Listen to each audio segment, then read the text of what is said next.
Olá a todos, bem-vindos a bordo do Sem Calado. Meu nome é Emerson Dias e ao meu lado, meu amigo Evaristo Garcia. Como vocês já sabem, aqui no Sem Calado, a gente sempre recebe grandes personalidades da logística nacional para contar suas histórias, sua trajetória profissional, né? E são sempre pessoas muito especiais, né, Vavá? Isso mesmo. Antes de mais nada, peço para todos que se inscrevam no canal, no YouTube, deixe o seu like e ative as notificações. Estamos aqui com um carioca que está doidinho para virar paulista, não é isso mesmo? Vavá, não começa, a gente vai tomar porrada que já vai começar apanhando. Seja muito bem-vindo a bordo, Marcelo Grimber. Obrigado, gente. É uma pena que a entrevista está terminando agora, que a gente já começou mal, né? Eu agradeço aqui o convite. A gente vai resumir bastante aqui com tchau e obrigado, gente. Não, mas obrigado aí pelo convite, gente. É um prazer aqui participar com vocês.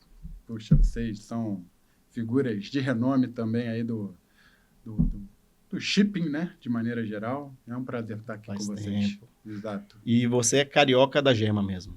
Carioca da gema, Emerson. Nascido em Botafogo, com a bunda virada pro Pão de Açúcar. Mas eu lembro, certa vez, que você comentou que foi numa ilha que você morou. A minha mãe, ela mora numa ilha. Certo. Dentro da Barra da Tijuca, tem a Lagoa da Barra da Tijuca. Ali dentro tem algumas ilhas. Sim. A mais famosa é a Ilha da Gigoia. E tem uma outra que chama Ilha Primeira, que é onde a minha mãe mora. E eu morei lá antes de vir para São Paulo. Quanto tempo você morou lá? Cara, eu morei lá de 98, eu lembro que foi o primeiro ano, porque foi logo que o Brasil perdeu a Copa para a França, então foi bem marcante. E morei lá de 98 a 2004, cara, que foi quando 2005, que foi quando eu vim para São Paulo. Já aproveita aí, já manda um abraço para a esposa, né? Ou não? Sim, lógico. Tem que mandar, sempre. né? A Carioca também? Não, ela é paulistana, mas é o grande suporte aí da vida de uma maneira geral, né, cara? Que legal. E sem ela, nada disso estava funcionando hoje. Dona Cíntia. Dona Cíntia Grimberg. É isso aí. E agora conta pra gente como foi que você começou nessa carreira da logística. Cara, essa é uma pergunta bacana, porque foi muito por acaso, assim. Foi realmente muito por acaso. Na época, eu estava na faculdade, né? E aí a gente começa a se inscrever para vários programas de trainee. Então, eu estava procurando. Eu estava no quarto período da faculdade procurando. E aí eu tenho um amigo que, na época, trabalhava na Libra. E ele perguntou, pô, você não está procurando estágio? Eu falei assim, cara, tô. Aí ele falou assim, pô, eu tenho uma vaga lá onde eu trabalho que é uma empresa de navegação. Você tem interesse? Eu falei, puta, nem sei o que isso faz. O que isso faz? Porque a sua formação é economia, né? Eu sou economista. Aí eu falei, o que isso faz? Aí ele falou, cara, não sei, eu faço lá os controles de custo, a gente é estagiário, a gente não sabe de nada. Eu falei assim, cara, quanto é que paga? Aí ele falou, cara, não sei, pra você eu não sei, não sei, tem que ser lá até negociar. Eu falei assim, tá bom, vamos lá. Aí fui, cheguei lá na Libra, né, era Libra na época, fiquei lá, tomei um chá de cadeira de umas 4 horas ali em frente à Libra, aquela época que estagiário era realmente bem tratado, tinha que ter vontade de ser estagiário. E aí eu fui para uma entrevista com um cara, inclusive, de logística, que eu até esqueci o nome dele, era um chileno. E aí ele me perguntou, você está procurando um estágio onde? Na área operacional ou na área comercial? Aí eu falei assim, cara, esse cara tá querendo me ferrar. Se eu falar comercial, ele vai falar que é operacional. Se eu falar operacional, ele vai falar que é comercial. Tipo o exército, quer ficar ou quer sair, né? Exatamente. Aí eu falei, esse cara tá de armação pra cima de mim, mas vamos lá, vou abrir o coração. Quero operacional. Aí ele, que pena. A gente só tem uma posição na área comercial. Eu falei assim, sabia, cara, sabia. Aí eu falei assim, beleza, tá tudo certo. Aí agradeci e tal, fui embora e meu currículo ficou lá. Passou um mês... eu lembro o nome dela, a Denise, que era do RH, me chamou e falou, olha, pintou uma oportunidade aqui no operacional. E aí eu cheguei lá, fiz uma entrevista com o Henrique Freitas, saudoso Henrique Freitas, né?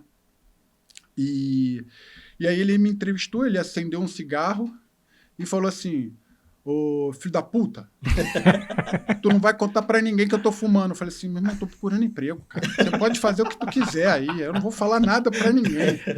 Aí ele falou, tu quer trabalhar? Eu falei, quero. Então tá contratado. Aí eu falei assim, só isso? Não, peraí que eu vou chamar ali a menina do RH, e aí ele terminou de fumar, fez assim, né, sacudiu com a mão, não adiantou nada, todo mundo sabia que ele tava fumando ali dentro da sala, e aí chamou a menina e falou assim, ó, dá computador, dá material para ele, dá uma mesa para esse garoto e bota ele para trabalhar. E foi assim que eu comecei no shipping, cara. E quanto tempo você ficou lá na CCV? E aí o mais interessante, tá, Emerson, que eu falei assim, eu vou arrumar um estágio que é só para comprar uma moto. Tá? Que é só para comprar uma moto. Porque, cara, eu estudava em Niterói, eu estudava na UF, lá em Niterói, e eu morava na Barra. Nossa! Então eu tinha que, era uma jornada de ônibus, barca, aí que eu comecei a fazer logística na minha vida, né? Então, cara, eu queria comprar uma moto. Aí falei, vou arrumar esse estágio para comprar uma moto, depois eu saio fora dessa porra aqui que... Coisa de louco, né? Cara, tô aí, já vai fazer 25 anos já essa brincadeira. O mosquitinho do Comex deu aquela picada, né? Não, e é interessante, eu sempre comento que antes de eu trabalhar nessa área de containers, especificamente, eu não via container. Era um negócio invisível. De repente, do nada, quando você começa a trabalhar, começa a surgir container de todos os lados, aí tu fala, cara, onde é que isso tava, cara? Exatamente. Né? Exatamente. Eu nem sabia que tinha tanto container assim. É exatamente isso. A gente não via container e agora vê um monte, né? Impressionante. Mas, cara, foi assim que eu comecei a trabalhar e tô até 25 anos já na área aí. E quanto tempo você trabalhou nesse primeiro emprego?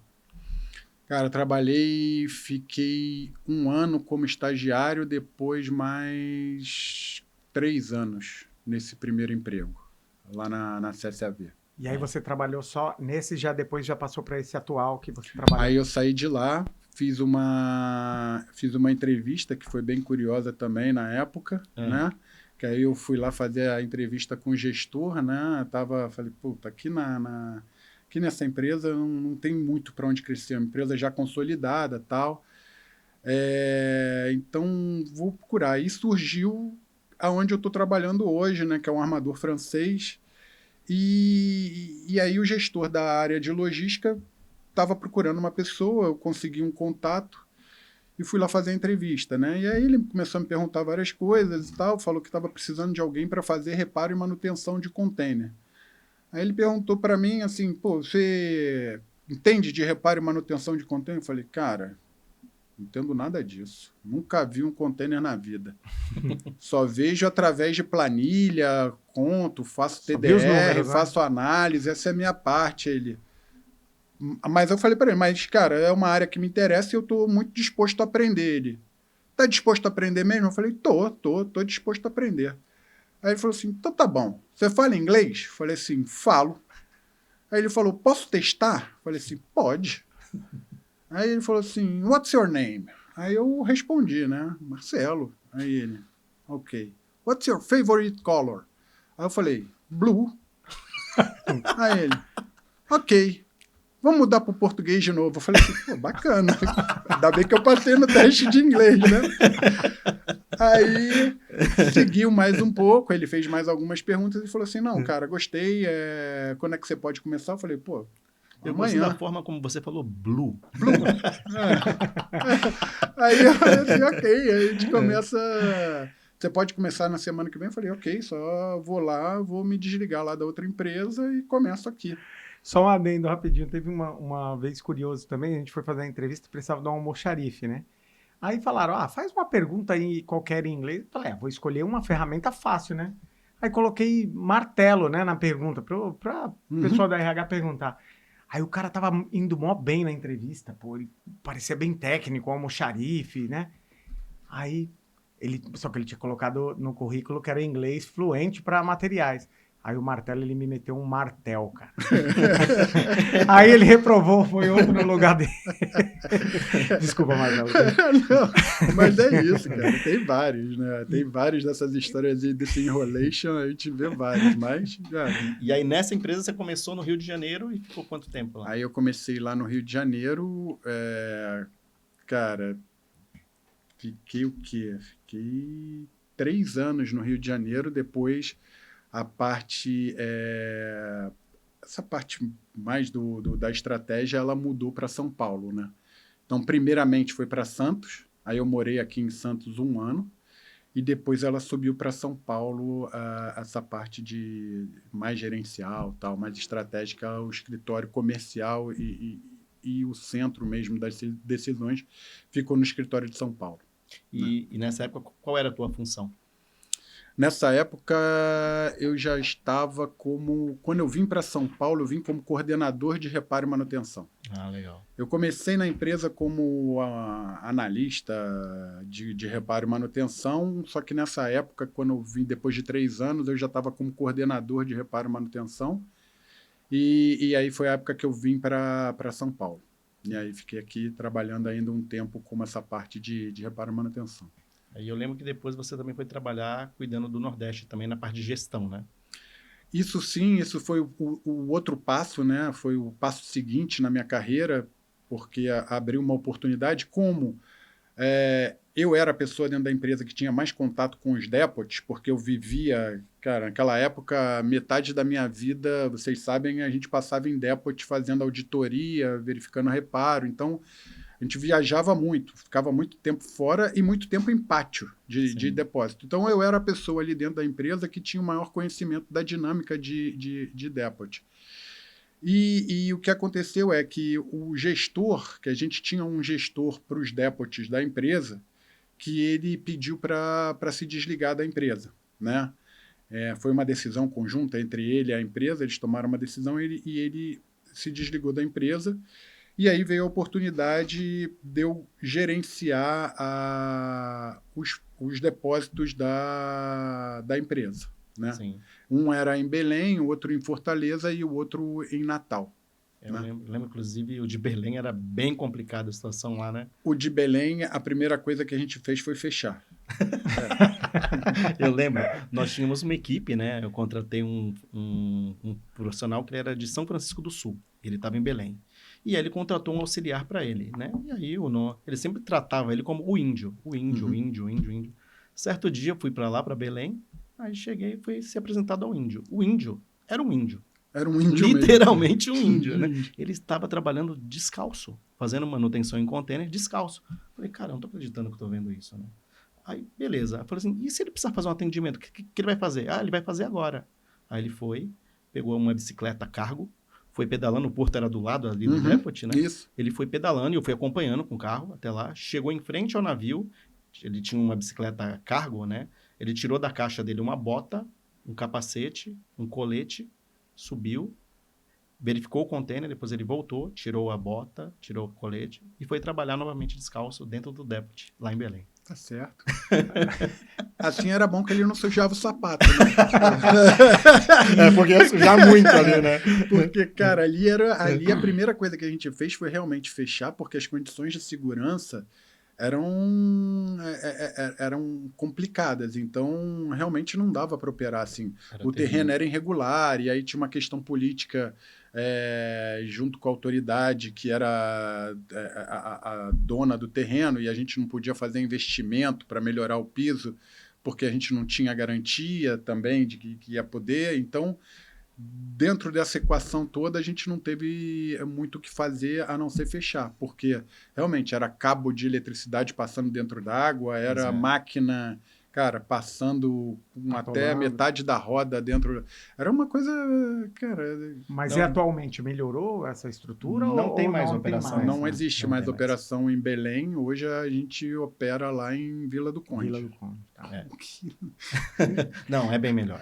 O que é bem melhor, mas, cara, no começo de Vila do Conde também, eu vou te falar, foi um negócio complicado. Quem vivenciou ali o começo de Vila do Conde, falando aí de 10, 15 anos atrás, tinha a situação da gente ir no pátio de contêineres, os primeiros depots lá, da gente entrar e, cara, ir até o joelho de lama. isso Porque aí. esses portos hoje, eles são essenciais para cabotagem, né? São estratégicos, né? Vila do Conde, Manaus. Para cabotagem hoje, nem tanto. Agora, Manaus, sim, porque Manaus a gente está o falando de principal Zona destino. Franca, Sim. né? Então tem toda a importação de peças e tudo para as indústrias Mas montarem só e para o depois pessoal, distribuírem aqui no pessoal mercado assim, que é nacional. estudante, que acompanha o Sem Calado, né?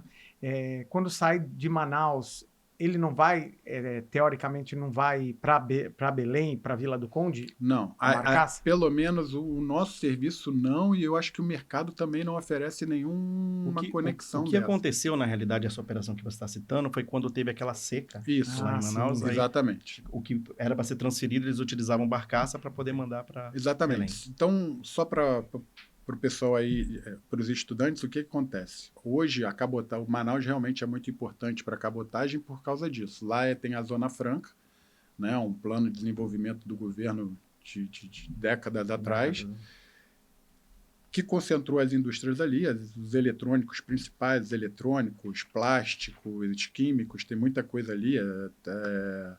Então, muita gente importa coisa, então chega coisa de longo curso, descarrega ali e elas são montadas naquelas fábricas que depois são distribuídas para o mercado interno, né? Todos esses eletrônicos que a gente utiliza, isso é montado em Manaus, depois vem na cabotagem aqui para o Sudeste e Sul, basicamente. Tá? E aí vem a situação que o Emerson comentou, que foi o que gerou o grande problema ano passado, que a gente teve um problema de seca histórica.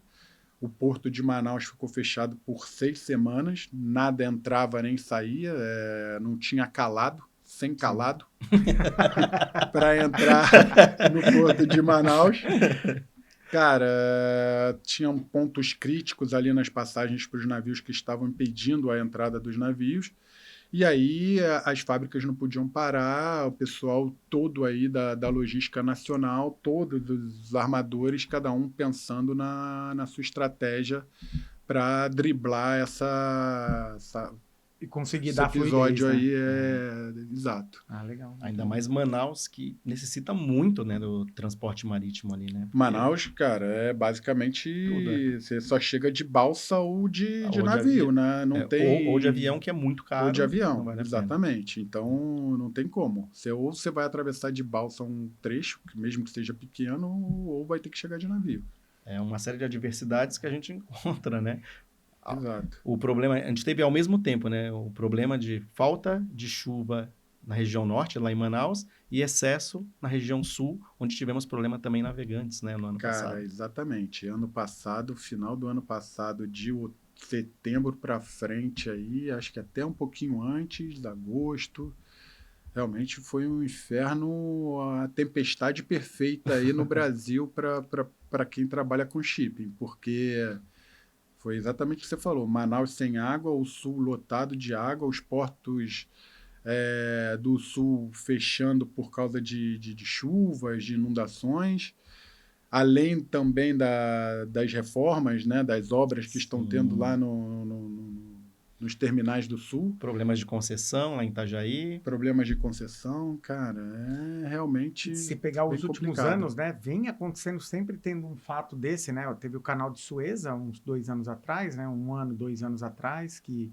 interrompeu a passagem de várias embarcações, né? Então Sim, o ficou Evergreen, travado, né? isso. Ficou travado também. E tudo aí, afeta a nesse gente, ano, né? Impressionante, né? Hoje está tudo conectado, né, cara? Hoje está tudo conectado. Você vê, o porto ali na China trava o mundo inteiro. Kingston hoje trava, afeta a gente.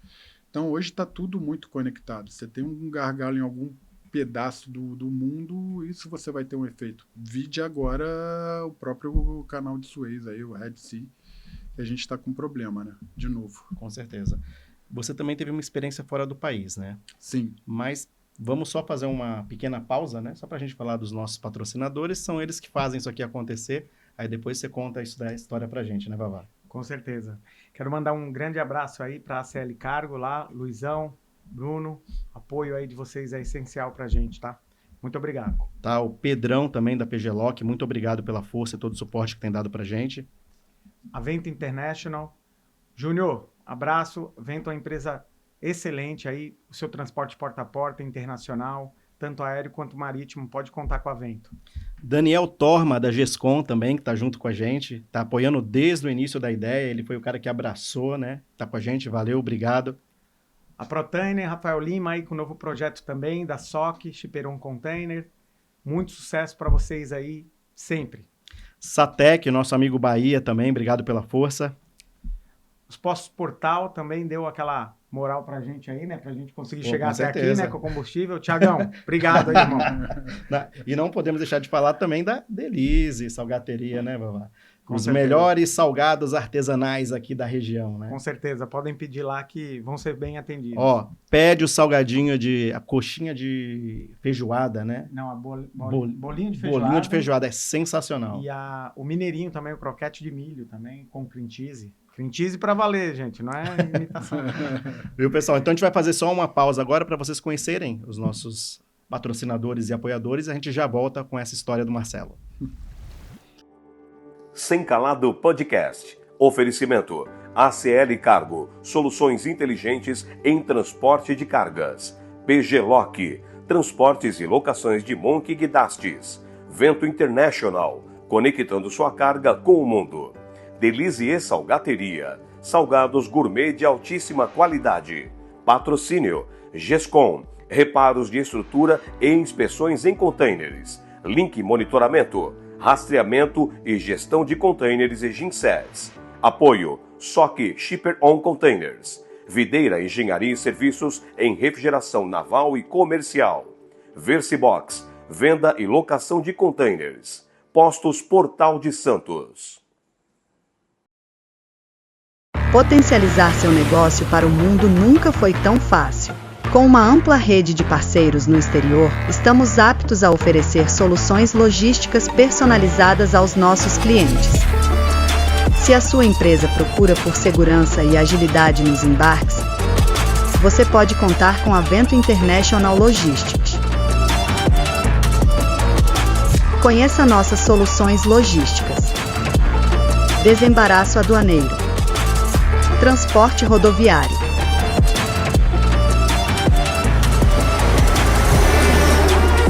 Transporte ferroviário. Transporte marítimo. Transporte aéreo.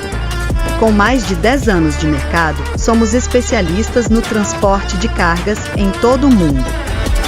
Vento International Logistics, conectando sua carga ao mundo. Estamos de volta aqui com o Marcelo Grimber e ele vai contar pra gente a história dele, a experiência fora do país. Como é que foi isso aí, Marcelo? Cara, foi uma experiência bem bacana, né? Mas aí tem uma história. Isso foi uma história bem bacana, mas tem uma história curiosa a respeito disso, né? Como começou essa experiência fora do país, né? Eu estava tendo alguns problemas com o meu chefe, assim. A gente estava tendo alguns problemas, eu falei, cara, eu não aguento mais esse cara. Mas, por outro lado, eu não quero sair da empresa, eu gosto da empresa que eu trabalho, eu não quero sair da empresa, mas eu não quero mais trabalhar com esse cara. E aí surgiu, por coincidência, um convite para participar de um projeto lá na França. Aí eu falei, cara, perfeito, eu vou embora para esse projeto. Aí o pessoal falou, olha, cara, um projeto temporário, tal, de 2 anos, se acabar antes, você volta antes, tudo bem, não sei o quê, você aceita, você vai perder a sua posição, eu já era gerente da logística, você vai perder sua posição aqui no Brasil, mas a gente coloca no contrato que o armador francês tem que arrumar um posto para você quando voltar. Eu falei assim, cara, quer saber, eu tô já no limite aqui, aceito, vamos embora, eu vou embora para a França e aceito. Aí eu saí de férias, comecei a fazer toda aquela papelada, né? Me desliguei um pouco aqui da rotina do Brasil para cuidar dessa questão de papelada e fiquei um tempo sem ir na empresa, porque eu fiquei assim, tipo uns 30 dias, mais um pouquinho, assim, fiquei uns 40 dias sem ir na empresa, foi antes da pandemia, não tinha aquele negócio de trabalhar de home ainda, e me desliguei. Enfim, fui para a França. Quando eu cheguei na França, Adivinha quem era meu chefe? O mesmo. O mesmo cara. O cara saiu do Brasil, foi para a França porque ele também teve uns problemas no Brasil, arrumou e foi lá para ser meu chefe. Quando eu cheguei, ele... Oi, Marcelo, feliz em me ver? Eu falei assim... Mais ou menos. Merci. Exatamente. Mas tirando esse episódio que todo mundo me sacaneia, né? Tirando esse episódio, foi uma experiência, assim, demais. Foi no final 1 ano e 8 meses, foi o tempo que eu fiquei lá. Foi mais ou menos de fevereiro de 19 até setembro, outubro de 2020. Pegou a pandemia lá, então. Foi o começo da pandemia, tá? Foi um negócio interessante, assim, realmente complicado, porque lá na França o pessoal respeitava realmente esse negócio do toque de recolher, do isolamento. Então, a gente não podia realmente sair na rua nem nada. Só para ir no mercado. Cara, a cidade toda vazia, mas isso aí todo mundo passou no mundo inteiro, né? Mas lá foi uma coisa interessante porque foi logo no começo da pandemia. Então, as pessoas não sabiam direito como que ia ficar, como não ia ficar, e a gente num país estrangeiro, então foi um momento um pouco complicado. Mas tirando isso, né, que isso já foi logo no final, né, a gente teve aí eu falo a gente porque eu e minha esposa, né, foi uma experiência ali junto, e a gente, aproveitou pra caramba. Sim, a gente teve que fazer o esforço de comer durante 1 ano e 8 meses queijos franceses e beber vinhos franceses. Vinhos nacionais, né? Vinhos nacionais e queijos nacionais e, muita cerveja belga também, que era do lado barato. Então, a gente fez esse esforço, a gente conseguiu sobreviver por essa aprovação e foi uma experiência muito legal, porque era um projeto global da empresa. Então, eu tive a oportunidade de trabalhar com pessoas do mundo inteiro, né? Pessoas... diferentes nacionalidades, um projeto com toda uma metodologia moderna e bacana, cara, e um projeto com um orçamento bem pesado. Era um projeto para otimização de frota, né, que a gente Era fez uma pesquisa. Um projeto para alterar, substituir o sistema core da empresa, o software principal da empresa. Entendi. Então, a ideia ela era bem bacana, né? E aí foi por isso que eu decidi embarcar no projeto. Muito bom. Né? E eu fiz a parte de suporte para dar visão para eles, da visão da agência, né?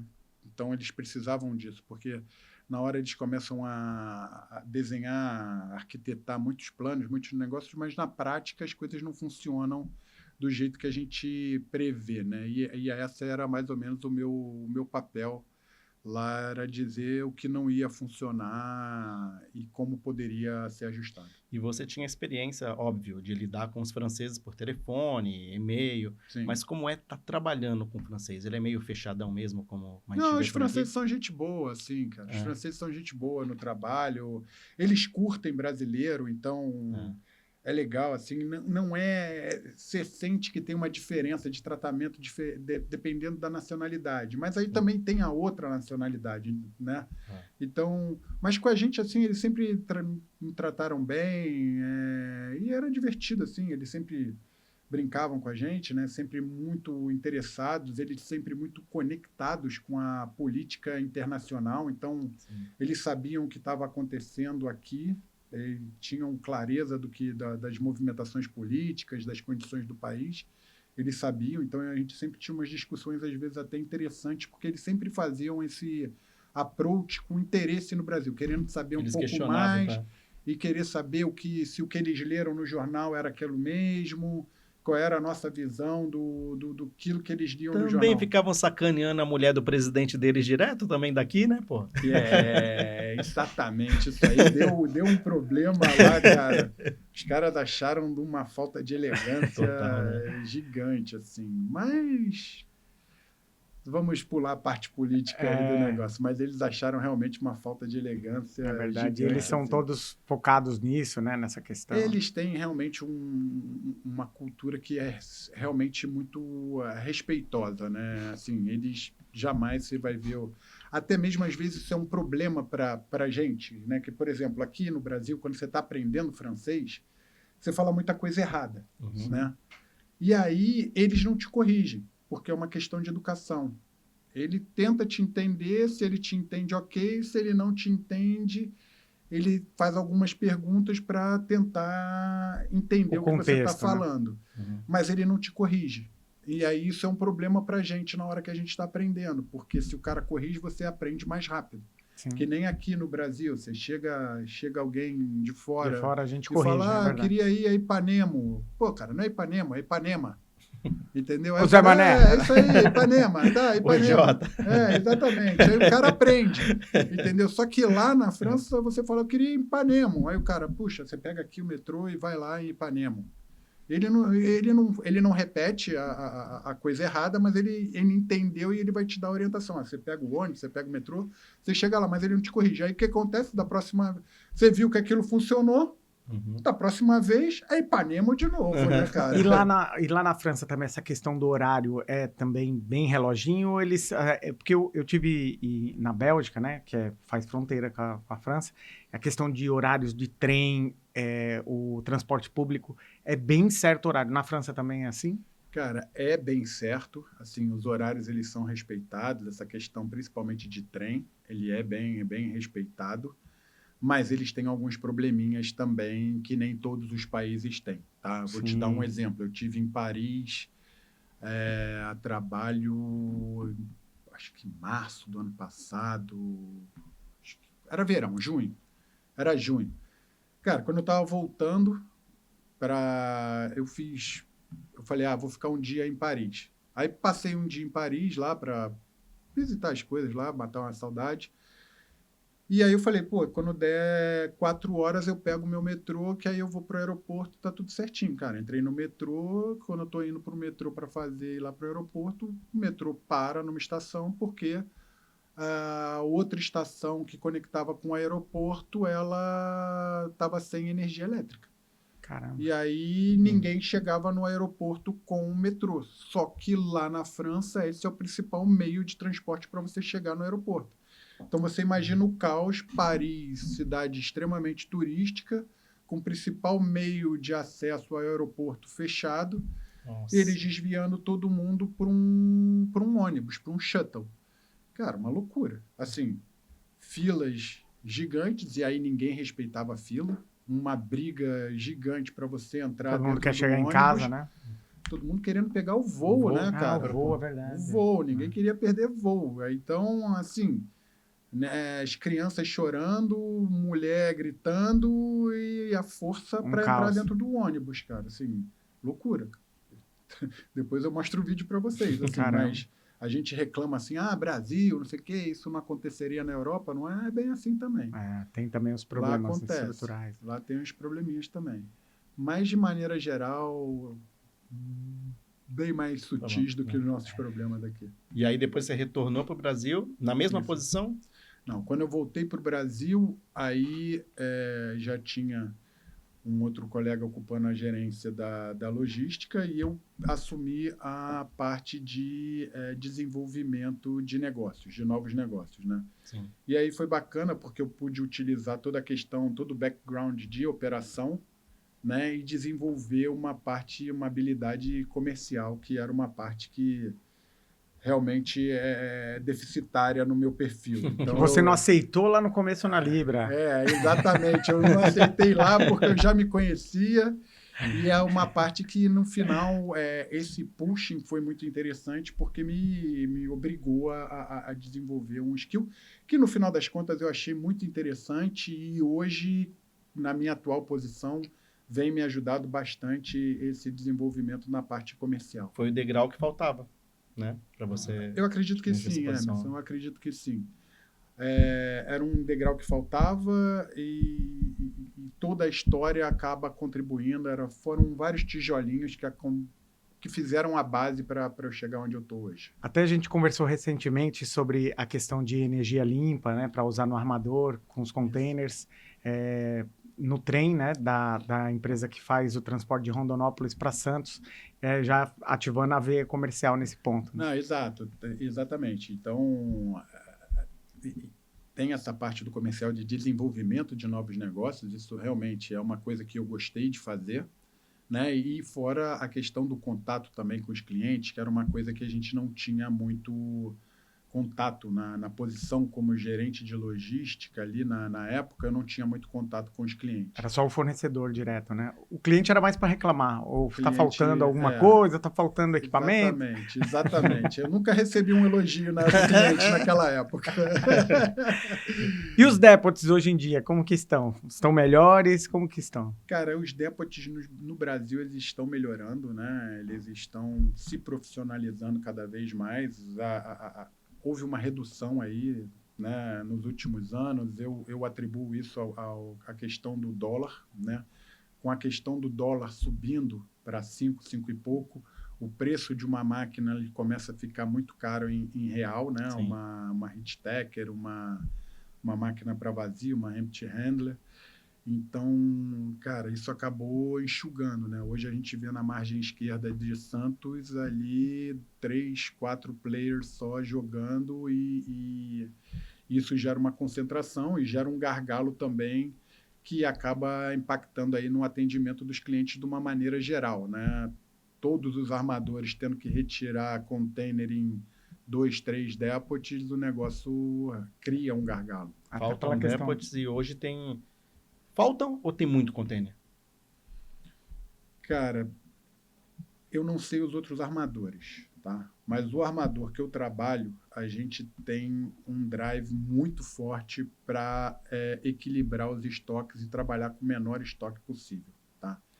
Então, assim, sobra, respondendo a sua pergunta, hoje sobra porque a gente tem uma questão de imbalance muito forte. Sim. A gente recebe muito container de 40 pés com importação vindo basicamente de China, né? Então, hoje, a grande parte do imbalance ela é causada realmente pela China.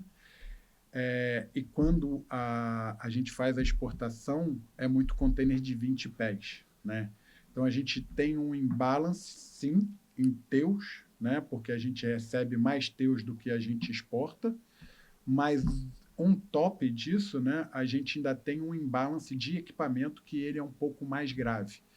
Então, sobra container porque sobra container de 40 pés, porque a gente tem que tirar, e aí a gente começa a brigar, vai botar um container cheio ou vai botar um container vazio que não paga nada, né? Então, a gente normalmente, essa briga a gente perde quando a gente está fazendo a logística do vazio, mas tem a questão da falta do depot também.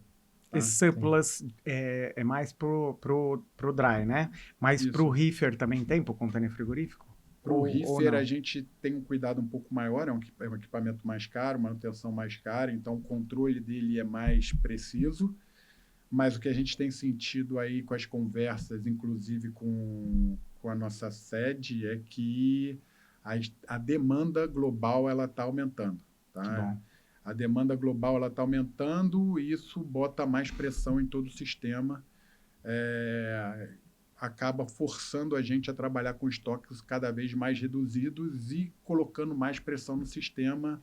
Isso o depot ele tem que ser mais ágil, a reparadora de reefer ela tem que ser mais ágil, a reparadora de estrutura ela tem que ser mais ágil, quer dizer, a cadeia toda ela tem que ser mais ágil para poder trabalhar com esse estoque mais reduzido. Tá? E nesse tempo todo, você falou sobre a tua experiência profissional, que foi espetacular, né? Então, você traçou toda a tua trajetória dentro de uma companhia, né? E foi crescendo dentro dela. Hoje você é uma pessoa muito conhecida em toda a área, não só na companhia que você trabalha, né? Muito querida por muitos, né? Detestados por outros. E nesse tempo todo, nessa tua experiência, com certeza passam pessoas que te marcam, né? Mentores, ou então pessoas que você vê que são diferenciadas. Você gostaria de citar mencionar alguém que você se lembra? Cara, assim, obviamente tem pessoas marcantes na minha carreira, pessoas profissionais que a gente se espelha diariamente, né? Seria uma injustiça aqui mencionar um nome ou outro, né? O que eu queria deixar aqui é, de repente, fazer uma homenagem aí para um grande colega e parceiro de muita história também, que é o nosso CFO, que está se desligando agora da empresa, Armando Carreira, né? cara, um parceiro, um amigo, um colega e, cara, vai fazer falta aí dentro do grupo. O bom humor, o profissionalismo dele, o jeito de levar as coisas vai fazer falta. E eu queria deixar aqui um muito obrigado ao Armando, que, cara, isso fez, com certeza, a contribuição dele fez diferença na minha carreira. Que bom, que legal. Né? Bacana. É muito demais. importante conhecer pessoas assim, né? Exato. Cara, um cara excepcional. Tá. E vamos lá, vamos deixar a coisa mais leve aqui. Fatos engraçados na tua trajetória. Causos. Os causos. Vamos para os causos. Cara, tem alguns causos, né? Tem muita história, né? Não sei. Um dos causos aí, acho que a gente já conversou aqui, que foi a questão lá da Marinha, né? Que eu contei, que eu recebi um telefonema, eu estava trabalhando, aí recebi um telefonema do capitão dos portos, ou capitão de mar e guerra, eu não lembro a patente do oficial da Marinha. Ele me liga e fala assim: seu Marcelo, boa tarde, quem me deu o seu contato foi o pessoal aqui do porto aqui de Natal, e a Marinha do Brasil precisa da sua ajuda. Eu falei assim: capitão, pois não, o que a gente pode ajudar aí? Se estiver ao nosso alcance, a gente vai ajudar a Marinha do Brasil sem nenhum problema. Ele, então, o que acontece é que o nosso equipamento refrigerado que a gente vai mandar lá para o porto de Luanda está dando problema aqui e a carga está derretendo. Aí eu falei assim: ok, capitão, não, aí me falaram que você tem experiência, que você faz manutenção nesse tipo de equipamento, e eu gostaria de pedir sua ajuda com isso. Eu falei assim: não, ok, a gente tem nosso parceiro aí, local, vou pedir para o técnico dar uma olhada no seu equipamento, e se precisar de alguma manutenção, a gente auxilia. Deu 15 minutos, me liga o técnico do Reefer Service, falando assim: Marcelo, não dá não, cara. Aí eu falei assim: cara, como é que não dá, bicho? Não, como é que não dá? Ajuda o cara da Marinha aí, porra. A gente tem que... Vamos fazer o filme com o cara da Marinha aí. Ajuda a gente aí, porra. Pearl Harbor, cara. Aí o cara falou: Marcelo, não dá, vou te mandar uma foto. Aí o cara mandou uma foto para mim por e-mail. Naquela época ainda era e-mail, não tinha nem WhatsApp. A gente não usava o WhatsApp, me mandou um e-mail. Aí eu abro o e-mail, abro a foto. Cara, era um container dry de 20 pés com um buraco, um suporte para ar-condicionado, com aquelas máquinas de balcão frigorífico de bar conectada no reefer, no reefer, né? No container dry. Aí eu falei: cara, realmente não dá. E aí o cara virou para mim e falou assim: Marcelo, quem é que vai falar aí com o capitão da Marinha que isso não é um reefer? Eu falei: não, deixa que eu falo, eu ligo para ele e falei. Aí liguei para ele e falei: capitão, de novo, não sei se a patente do cara era essa, mas ok, capitão, o problema é o seguinte: eu não sei quem foi que idealizou aí o projeto do container de vocês, mas tem algumas falhas dentro do projeto e realmente isso não vai funcionar.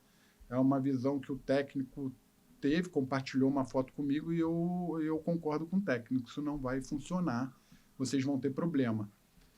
Aí ele falou assim: então como é que a gente resolve? Você pode me prestar um container? Eu falei: olha, capitão, essa hora eu tenho um problema de fuso horário porque eu tenho que pedir autorização lá para o meu head office na França e aí eu não vou conseguir. Aí ele falou assim: eu falei assim: como é que a gente resolve então? Ele falou assim: não, eu tenho que resolver isso até as 10 horas da noite de hoje. Eu falei: puxa, eu não consigo resolver. Ele falou assim: aqui na Marinha a gente tem um lema, alguma coisa do tipo. Ele falou assim: o tempo que a gente tem é o tempo que a gente tem. Eu falei assim: ok. Interessante, né? Não entendi nada da filosofia, mas ok, eu respeito. Então, ok, capitão, se precisar de alguma coisa, se algum auxílio que a gente puder dar, estou à disposição.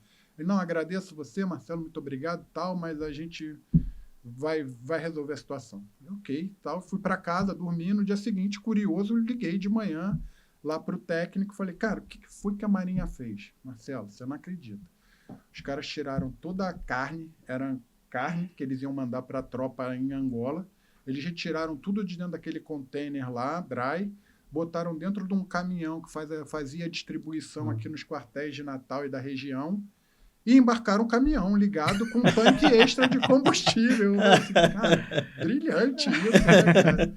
Brilhante. Ele realmente resolveu no tempo que ele tinha, né, cara? Brilhante isso. Perfeito.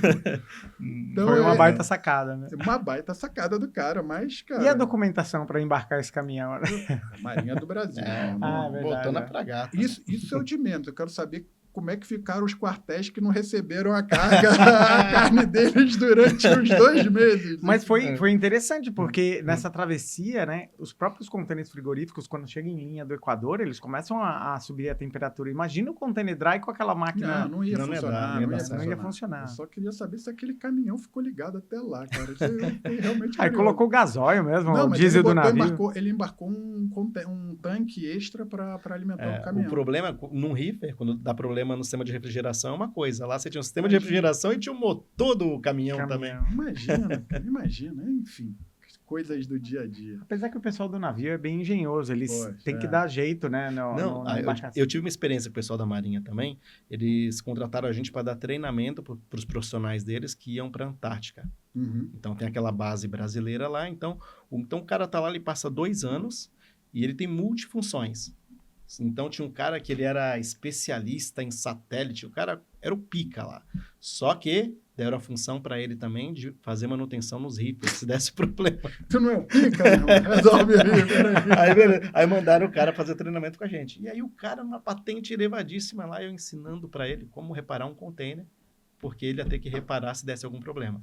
E foi muito legal, porque realmente ele ficou 2 anos lá e direto ele mandava mensagem, mandava vídeos do container funcionando no meio do gelo lá, né? Cara, o bom é que se desse malfunction era Era só abrir a porta, né? Não, e eles tinham a parte do hortifruti, ele focava bastante na questão do uso da resistência. É o Ele queria saber aquecimento, bastante, né? porque o hortifruti, o container frigorífico, tinha que fazer o contrário, né? Tinha que manter ele um pouco com a quente. temperatura maior do que a temperatura ambiente. E aí, pegando o gancho aí, tem outra história interessante sobre isso, né? Na minha época de Emenar, eu estava lá, eu já era o gerente, né? Tinha o rapaz que trabalhava comigo, né? Hoje tem outro armador aí, gente finíssima também. E aí ele estava atendendo, daqui a pouco eu tô vendo ele no telefone e ele falando, não, mas... Aí eu pedi para ele contar a história. Ele falou, não, Marcelo, o que aconteceu? O cliente me ligou, o Customer Service me passou o cliente me ligou e estava falando que o container estava dando malfunction. E eu comecei a fazer os testes com ele por telefone. Falei assim, não, mas o container está funcionando? Não, está funcionando. Tá ligado na tomada? A gente tem que perguntar. Não, tá ligado, porra. Tá ligado. Tá achando o quê? Que eu sou maluco? Que eu sou idiota? Tá ligado. Inclusive, tá aqui, soprando o ar gelado. Eu só não sei porque não baixa a temperatura. Aí, esse meu colega virou e falou assim, peraí, Como é que você sabe que tá tá soprando? soprando o ar? Tá. O senhor tá dentro do container? Tô, ué. Falei assim, então o senhor faz uma gentileza. O senhor sai, fecha a porta e acompanha, através de um reloginho que tem, atrás da onde está soprando o ar, se a temperatura vai baixar. Ah, tá bom. Daqui a 15 minutos eu ligo. Aí o cara pegou e ligou. E aí, como é que tá? Não, agora tá funcionando bem. Tá bom. Que bom, né? Tá bom, né? Ainda bem que agora tá funcionando bem. Mas são as coisas aí que a gente enfrenta no dia a dia. Fora o pessoal chamar container reefer de container rifle, né? O container assassino, né? É, o container rifle. Puta, lá vem mais um container rifle pra gente reparar.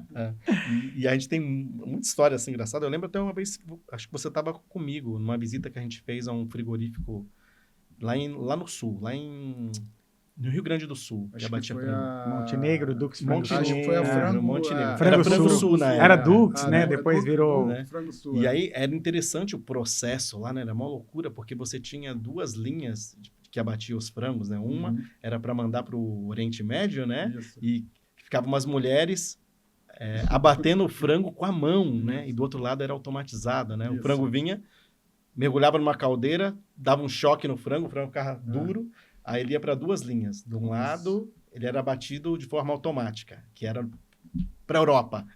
E para o outro lado, Era tipo um monte de mulher com uma faquinha. Não sei se você lembra disso. Eu lembro, né? E aí, Era iraniana, geralmente, né? O elas pessoal eram ali, árabe, né? tinham conhecimento ali da maneira Como fazer. como tem que matar o frango lá de acordo com a religião muçulmana, né? Mas era realmente interessante, né? Porque os frangos, eles vinham, E mudava. você vai para cá, você vai para lá. E ficava um cara rezando, né? Enquanto as mulheres abatiam o frango, Exatamente. ficava rezando. Cara, cada história, assim... Eu fui ver uma vez uma desse aqui em Amparo, né? No Pena Branca, mas não eram mulheres, eram homens mesmo. Mas era, assim, eles falavam que tinha que ser voltado para Meca, para a direção da Meca. A planta, ela era... O sol, quando não podia estar na tal direção, não podia bater. Era um negócio bem... Isso aí, bem... cara, já não entendo nada disso. É. Aí, né? Mal entendo da minha religião, da dos outros, então, cara, não entendo nada mesmo. Mas, enfim, o processo era interessante porque os franguinhos, eles iam cada um para um lado, né? E realmente tinham umas mulheres lá, cara, que, caramba... Não sei se frango vale lá na vida eterna, mas, cara, elas com certeza não foram pro céu. Pela quantidade de frango que elas mataram, cara, o negócio ali era complicado. Agora, Marcelo, uma coisa, a gente fez umas perguntas para você antes de você vir para cá, né?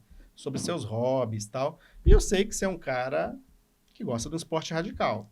Sim. Eu sei que você salta de paraquedas. Saltava. Eu sei, mas saltava, salta de paraquedas. Sim. Eu sei que você gostava de esquiar. Né? Eu imaginei que havia algo assim.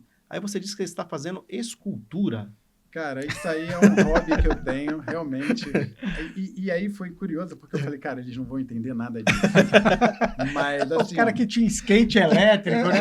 Mas, assim, não, realmente, assim, o que acontece? Eu gosto realmente dos esportes radicais, sempre gostei de surf, próprio paraquedas, né, que fiz durante um tempo, bacana. Cara, esqui, né, eu gosto também, gosto muito de viajar, são hobbies que eu tenho. Agora, cara, no dia a dia, para me acalmar, cara, eu faço escultura com massa de modelar. Fiz até curso e um monte de coisa, cara. Depois até mostro para vocês aí algumas coisas. Já tá pronto para fazer aquela miniatura do container, aquela que é o brinde lá da Riferbras? Aquilo, se você acreditar, aquilo é difícil pra caramba pra fazer.